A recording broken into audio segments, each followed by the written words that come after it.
అమరావతిలో భూమి లేని పేదలకు అందించే పెన్షన్లపై సీఆర్డీఏ కీలక ప్రకటన చేసింది. అర్హులైన లబ్ధిదారులకు ప్రతి నెల అందించే 5,000 పెన్షన్ పథకాన్ని పునరుద్ధరించేందుకు అవకాశం కల్పించింది. 2015 నుంచి 25 మధ్య 4,929 మందికి వివిధ కారణాలతో పెన్షన్ పథకాన్ని రద్దు చేయడంతో హోల్డ్లో ఉంచారు. ప్రభుత్వం పెన్షన్ పథకాన్ని అమలు చేసేందుకు నిర్దేశించిన మార్గదర్శకాల దృష్ట్యా వీరిలో 4,370 మందికి పెన్షన్ రద్దు చేయగా 559 మందిని హోల్డ్లో ఉంచారు. రాజధానిలో పలు సమస్యల పరిష్కారానికి ఏర్పాటైన త్రిసభ్య కమిటీ రద్దయిన పెన్షన్లపై చర్చించింది.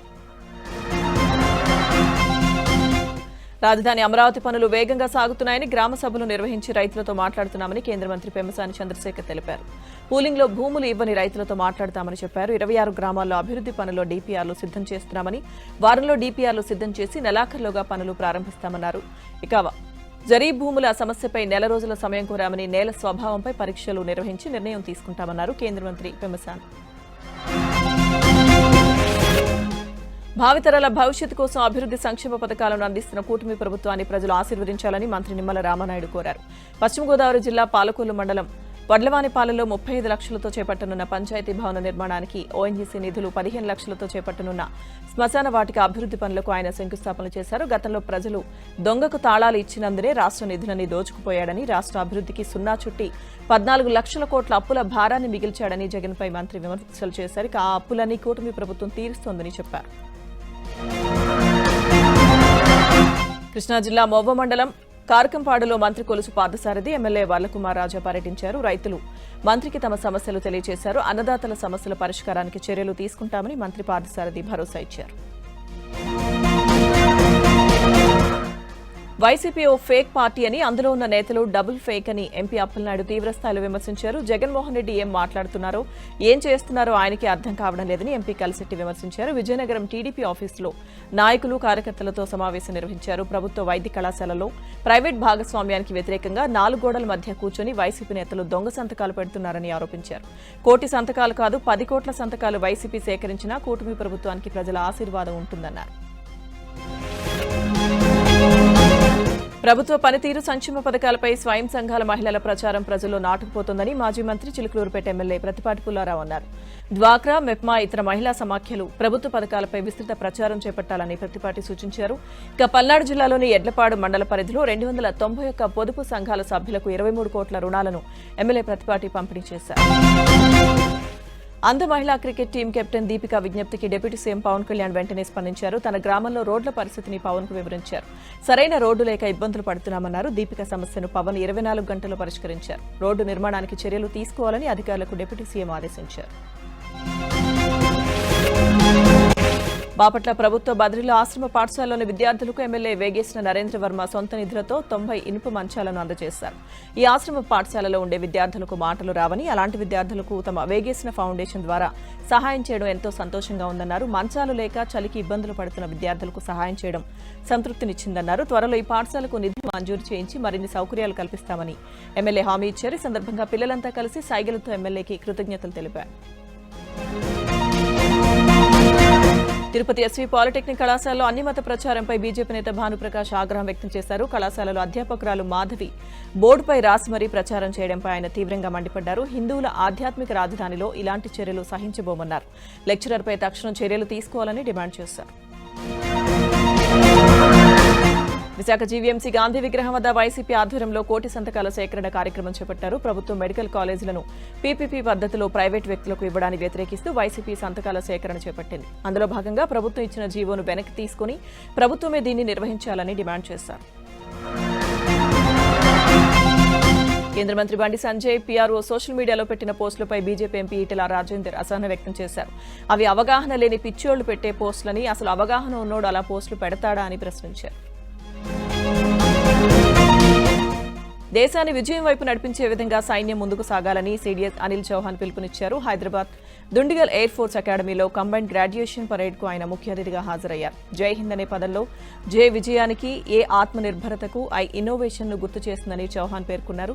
దేశ సార్వభౌమత్వాన్ని కాపాడేందుకు ప్రతి సైనికుడు కంకణం కట్టుకోవాలని తెలంగాణ క్యూఆర్ కోడ్ తో తయారు చేసిన శాల్వాలను కేటీఆర్ ఆవిష్కరించారు. దీన్ని సిరిసిల్లకు చెందిన నేతన్న నల్లా విజయ్ కుమార్ రూపొందించాడు. రాష్ట్రంలోని ప్రముఖ దేవాలయాలు, కట్టడాలు, మిషన్ భగీరథ, కాళేశ్వరం ప్రాజెక్టు గొప్పతనం తెలిసేలా శాలువా తయారు చేశాడు. ఇక తెలంగాణ చరిత్రను తెలియజేసేలా శాలువా తయారు చేసిన నల్లా విజయ్ కుమార్ ను కేటీఆర్ అభినందించారు.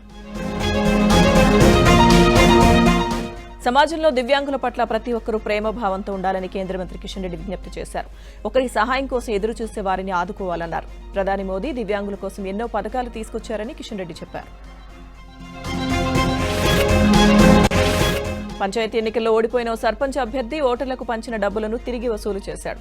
ఈ ఘటన నల్గొండ జిల్లా నార్కట్పల్లి మండలం ఔరువానిలో చోటు చేసుకుంది. బీఆర్ఎస్ మద్దతుతో సర్పంచ్ అభ్యర్థిగా పోటీ చేసిన కల్లూరి బాలరాజు ఓటర్లకు డబ్బులు పంచాడు. కానీ ఎన్నికల్లో కాంగ్రెస్ అభ్యర్థి జక్కల పరమేష్ 450 ఓట్ల మెజారిటీతో విజయం సాధించాడు. దీంతో బాలరాజు దేవుడి ఫోటో పట్టుకుని మీరు నాకు ఓటు వేస్తే దేవుడి మీద ప్రమాణం చేసి చెప్పండి, లేదంటే నేను మీకు ఇచ్చిన డబ్బులు తిరిగి ఇవ్వండి అని విలపిస్తూ గ్రామంలో ఇంటింటికి తిరిగాడు. చాలా మంది నుంచి డబ్బులు వసూలు చేశాడు.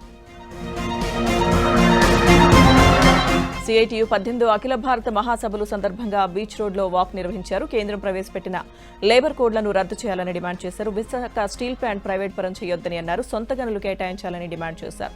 దేశ సంపదను కార్పొరేట్లకు కట్టబెడుతుందని కేంద్రంపై మండిపడ్డారు. జనవరి 4వ తేదీన సమావేశాలు, బహిరంగ సభ నిర్వహించి సమస్యపై చర్చిస్తామని తెలిపారు. హైదరాబాద్ మూసారాంబాగ్ డివిజన్లో స్థానిక కాంగ్రెస్ నేతలు ఆందోళనకు దిగారు. ప్రభుత్వ భూములను కొంతమంది ప్రైవేట్ వ్యక్తులు ఆక్రమిస్తున్నారని నిరసన వ్యక్తం చేశారు. ప్రభుత్వ భూములను హైడ్రా పరిరక్షించాలని డిమాండ్ చేశారు. మూసారాంబాగ్లోని సర్వే నెంబర్ 13లో 5 కోట్ల విలువ చేసే ప్రభుత్వ స్థలాన్ని రాత్రికి రాత్రే ఐరన్ షీట్లను ఏర్పాటు చేసి కబ్జాకు పాల్పడ్డారని కాంగ్రెస్ నేతలు ఆరోపించారు. అన్యాక్రాంతం అవుతున్న ప్రభుత్వ స్థలాన్ని హైడ్రా కమిషనర్ రంగనాథ్ కాపాడాలని కోరారు.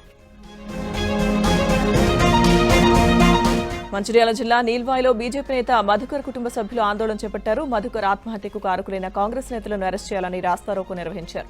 మధుకర్ ఆత్మహత్య చేసుకుని 2 నెలలు గడిచిన పోలీసులు ఎలాంటి చర్యలు తీసుకోవడం లేదని ఆరోపించారు. నిందితులు దర్జాగా తిరుగుతున్నారని, అయినా పోలీసులు పట్టించుకోవడం లేదని ఆవేదన వ్యక్తం చేశారు. ఈ క్రమంలో పోలీసులు అక్కడికి చేరుకుని నిందితులపై ఖచ్చితంగా చర్యలు తీసుకుంటామని హామీ ఇచ్చారు. నెల్లూరు జిల్లాలోని కల్వాయి మండలాన్ని తిరుపతి జిల్లాలో విలీనం చేయడాన్ని నిరసిస్తూ జేఏసీ ఆధ్వర్యంలో ఇక్కడి ప్రజలు గత 10 రోజులుగా రిలే నిరాహార దీక్షలు చేస్తున్నారు. వినూత్న రీతిలో రోజుకో పద్ధతిలో నిరసనలతో హోరెత్తిస్తున్నారు. ఇవాళ ఆటో కార్మికులు ఆటోలతో ప్రదర్శన నిర్వహించి మానవహారం ఏర్పాటు చేశారు. ఈ నిరసనలో అన్ని వర్గాల ప్రజలు, ఉద్యోగులు, ఉపాధ్యాయులు, కార్మికులు పాల్గొంటున్నారు. కల్వాయి మండలాన్ని నెల్లూరు జిల్లాలో కొనసాగిస్తామని ప్రకటించే వరకు ఉద్యమాన్ని కొనసాగిస్తామన్నారు. నారాయణపేట జిల్లా కొల్పూర్ సర్పంచ్ ఎన్నికల బరిలోకి తండ్రి కూతుళ్లు దిగారు. కాంగ్రెస్ పార్టీ బలపరిచిన ముద్దు రాములు సర్పంచ్ అభ్యర్థిగా పోటీ చేస్తున్నారు. అయితే తన కుమార్తె నవ్యశ్రీ 8 ఏళ్ల క్రితం కులాంతర వివాహం చేసుకున్నారు. సర్పంచ్ ఎన్నికల నేపథ్యంలో ఆమె తండ్రికి ప్రత్యర్థిగా పోటీలోకి దిగారు. తండ్రి కూతుళ్ల పరస్పరం పోటీలో ఎవరు గెలుస్తారనేది ఆసక్తికరంగా మారింది. ధర్మవరం ప్రభుత్వ క్రీడా మైదానంలో క్రికెట్ ఆడాలంటే డబ్బులు చెల్లించాల్సిందే. అక్కడ క్రికెట్ ఆడాలంటే ఒక్కో క్రీడాకారుడు 200 రూపాయల శిస్తు కట్టాల్సిందేనని క్రికెట్ క్రీడాకారులు ఆగ్రహం వ్యక్తం చేస్తున్నారు. ప్రతి శని, ఆదివారాల్లో భరత్ అనే వ్యక్తి డబ్బు వసూలు చేస్తూ 10,000 వరకు సొమ్ము చేసుకుంటున్నాడని క్రీడాకారులు ఆరోపిస్తున్నారు. విషయం పోలీసులకు తెలిసినా పట్టించుకోవడం లేదని చెబుతున్నారు. అతనిపై చర్యలు తీసుకోవాలని డిమాండ్ చేస్తున్నారు. ఇంద్రకీలాద్రి అమ్మవారి ఆలయంలో భవానీ దీక్ష విరమణలు 3వ రోజుకు చేరుకున్నాయి. ఎర్రటి దుస్తుల్లో భవానీలు ఇరుముళ్లను సమర్పించేందుకు ఆలయానికి చేరుకున్నారు. వీకెండ్స్ కావడంతో పెద్ద సంఖ్యలో భవానీలు తరలివచ్చారు. జై దుర్గా జై జయ దుర్గా నామస్మరణతో అమ్మవారి భజనలతో ఇంద్రకీలాద్రి ఆలయ ప్రాంగణం మార్మోగింది. ఎన్టీఆర్ జిల్లా జగ్గైపేట మండలం వేదాద్రిలో వేంచేసి ఉన్న శ్రీ యోగానంద లక్ష్మీ నరసింహస్వామి వారిని త్రిదండి చిన్నజీయ స్వామి దర్శించుకున్నారు. ప్రత్యేక పూజలు నిర్వహించారు. ముందుగా ఆయనకు ఆలయ అర్చకులు వేద మంత్రాలు, మంగళ వాయిద్యాల నడుమ పూర్ణకుంభ స్వాగతం పలికారు. స్వామివారి పూజల అనంతరం జ్వాలా నరసింహస్వామి వారికి 1,30,00,000 వ్యయంతో ఏర్పాటు చేసిన ఘాట్ రోడ్ ఆర్చ్ని ఆయన లాంఛనంగా ప్రారంభించారు. గోదావరి పరిక్రమణ యాత్రకు వచ్చిన సాధువులు యానాం నుంచి 500 మంది సాధువులు గోదావరిలో 10 బోట్లలో అంతర్వేది పుణ్యక్షేత్రానికి తరలివెళ్లారు. అంతర్వేదిలో పుణ్యక్షేత్రాన్ని దర్శించి గోదావరి మాతకు హారతి ఇచ్చి నర్సాపురం వెళ్లనున్నట్లు సాధువులు తెలిపారు. సనాతన ధర్మ పరిరక్షణ, గోమాత రక్షణ, హిందూ ధర్మ ప్రచారం లక్ష్యంగా యాత్ర చేపట్టినట్లు తెలిపారు. సంక్రాంతి పండుగ సందర్భంగా దక్షిణ మధ్య రైల్వే ప్రత్యేక రైళ్లను నడపనుంది. ఆదివారం ఉదయం 8 గంటల నుంచి అడ్వాన్స్ బుకింగ్ ఓపెన్ చేయనుంది. ప్రయాణికులు ముందస్తు బుకింగ్లు చేసుకోవాలని సూచించింది. నంద్యాల జిల్లా ఆత్మకూరులో గంజాయి పట్టుబడింది. ఇద్దరిని అరెస్ట్ చేసిన పోలీసులు వారి నుంచి 3 కేజీల గంజాయి స్వాధీనం చేసుకున్నామని డీఎస్పీ రామాంజ నాయక్ తెలిపారు. నిందితులు పుల్లయ్య, శ్రీరాములు ఒరిస్సా నుంచి గంజాయి తెచ్చి ఆత్మకూరు, కొత్తపల్లి, నంద్యాల ప్రాంతాల్లో విక్రయిస్తున్నట్టు తేల్చారు. నిందితుల నుంచి గంజాయితో పాటు 2 సెల్ ఫోన్లు, బైక్ను స్వాధీనం చేసుకున్నామని డీఎస్పీ తెలిపారు. నెల్లూరు జిల్లా కల్వాయిలోని రుక్మిణి సమేత పాండురంగ స్వామి ఆలయంలో చోరీ జరిగింది. తలుపులు, తాళాలు పగలగొట్టి దుండగులు చోరీకి పాల్పడ్డారు. ఘటనలో రుక్మిణి అమ్మవారి మెడలోని 2 మంగళసూత్రాలు, హుండీని ఎత్తుకెళ్లారు. సుమారు ₹1,00,000 విలువైన వస్తువులు దొంగిలించినట్లుగా అంచనా వేస్తున్నారు. పోలీసులు రాత్రివేళ గస్తీ పెంచాలని స్థానికులు కోరుతున్నారు. చోరీ ఘటనపై పోలీసులు కేసు నమోదు చేసి దర్యాప్తు చేస్తున్నారు. భద్రాద్రి కొత్తగూడెం జిల్లా మణుగూరులో వరుస దొంగతనాలతో దొంగలు హల్చల్ చేస్తున్నారు. గత రాత్రి సుందరయ్య నగర్లో నివాసం ఉంటున్న ఓ బేకరీ యజమాని ధరణి ఇంట్లో దొంగలు పడ్డారు. చోరీ తర్వాత దొంగలు ఇంట్లో ఉన్న మద్యం సేవించి డ్రై ఫ్రూట్స్ తిని అక్కడే నిద్రపోయి ఉదయం అక్కడి నుంచి వెళ్లారు. దొంగలు ఇంట్లో ఉంచిన కేజీన్నర వెండి, 20,000 నగదు, విలువైన పట్టు చీరలు ఎత్తుకెళ్లినట్లుగా బాధితులు పోలీసులకు ఫిర్యాదు చేశారు. ఘటనపై పోలీసులు కేసు నమోదు చేసి దర్యాప్తు చేస్తున్నారు. భారత పార్లమెంట్పై ఉగ్రదాడి జరిగి 24 ఏళ్లైన నేపథ్యంలో అప్పటి ఘటనలో మరణించిన భద్రతా సిబ్బందికి పార్లమెంట్ ఆవరణలో ఘన నివాళులర్పించారు. ఉపరాష్ట్రపతి సిపి రాధాకృష్ణన్, ప్రధాని మోదీ, లోక్సభలో ప్రతిపక్ష నేత రాహుల్ గాంధీ, కాంగ్రెస్ అగ్రనేతలు సోనియా, ప్రియాంక సహా కేంద్ర మంత్రులు, ఎంపీలు భద్రతా సిబ్బంది సేవలను స్మరించుకున్నారు. 2001 డిసెంబర్ 13న లష్కర్-ఏ-తోయిబా ఉగ్రవాదులు పార్లమెంట్పై దాడి చేశారు. పార్లమెంట్ కాంప్లెక్స్ లోకి చొరబడి విచక్షణారహితంగా కాల్పులు జరిపారు. ఇందులో ఒక పౌరుడు, భద్రతా సిబ్బంది సహా 14 మంది ప్రాణాలు కోల్పోయారు. సమావేశాలు జరుగుతున్న సమయంలోనే ఈ ఘటన జరిగింది. చెన్నై విమానాశ్రయంలో దుర్వాసన వస్తోందని కాంగ్రెస్ సీనియర్ నేత పి చిదంబరం ట్వీట్ చేశారు. ఇది అసలు అంతర్జాతీయ విమానాశ్రయమేనా అని ప్రశ్నించారు. Airport manager, airport authority of India ఈ సమస్యలు గమనించారా అని చిదంబరం అడిగారు. ఈ ట్వీట్పై చెన్నై విమానాశ్రయ అధికారులు స్పందించారు. ప్రయాణికులకు ఎదురైన అసౌకర్యానికి క్షమాపణలు చెప్పారు. ప్యాసింజర్స్ కు ఇబ్బంది కలగకుండా ఉండేందుకు చెత్త తొలగింపు వాహనాలను రద్దీ తక్కువ ఉన్నప్పుడు నడుపుతున్నామని వివరణ ఇచ్చారు.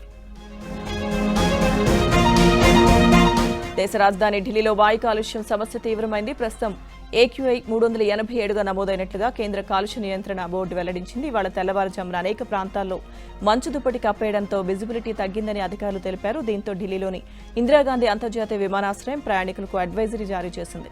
ఎయిర్పోర్ట్లో విమాన సర్వీసులు సాధారణంగానే కొనసాగుతున్నాయని, విమానాల సమయాల్లో మార్పులను తెలుసుకోవడానికి ప్రయాణికులు సంబంధిత విమానయాన సంస్థలను సంప్రదించాలని సూచించింది.